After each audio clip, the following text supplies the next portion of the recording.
તો ભાવનગરમાં સરકારી મેડિકલ કોલેજ ખાતે એનએસયુઆઈ દ્વારા વિરોધ કરવામાં આવ્યો છે। જ્યાં સરકારી મેડિકલ કોલેજ ખાતે બનેલી ઘટનાને લઈ એનએસયુઆઈ દ્વારા વિરોધ કરાયો છે। એનએસયુઆઈ દ્વારા સરકારી મેડિકલ કોલેજ ખાતે ઉગ્ર વિરોધ કરી ડીન સમક્ષ રજૂઆત કરાઈ છે। વિદ્યાર્થીઓ સાથે બનેલી આ ઘટનાને લઈ કડક કાર્યવાહી કરવા પણ માંગ કરાઈ છે।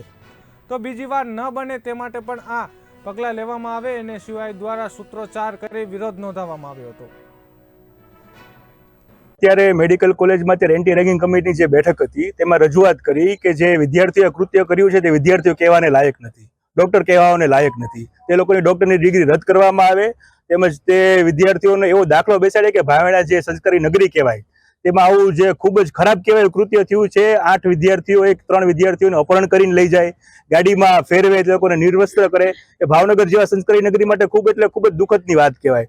ભાવનગર શહેરમાં અમે રેગિંગ કમિટી સામે એક રજૂઆત કરી કે તમે એવો દાખલો બેસાડો કે આજ પછી ભાવનગર શહેરમાં કોઈ પણ આવું કોઈ પણ જાતનું કૃત્ય ન થાય તેની માટે થઈને રેગિંગની કમિટીમાં જે ભાજપના પૂર્વ મેયર છે વડોદરિયા સાહેબ એને અમે રજૂઆત કરી કે તમે ભાવનગરના પૂર્વ મેયર છો, ભાવનગરની ગરિમાનું ધ્યાન રાખજો, તેમજ એવું ધ્યાન રાખજો કે ભાવનગરના જે વિદ્યાર્થીઓ ભાવનગર જે ભણવા આવ્યા છે એ વિદ્યાર્થીઓ સાથે આવું કૃત્ય થયું છે, કાલ સવારે ભાવનગરનું નામ ખરાબ ન થાય તેમજ સખ્તમાં કડકમાં કડક કાર્યવાહી કરે।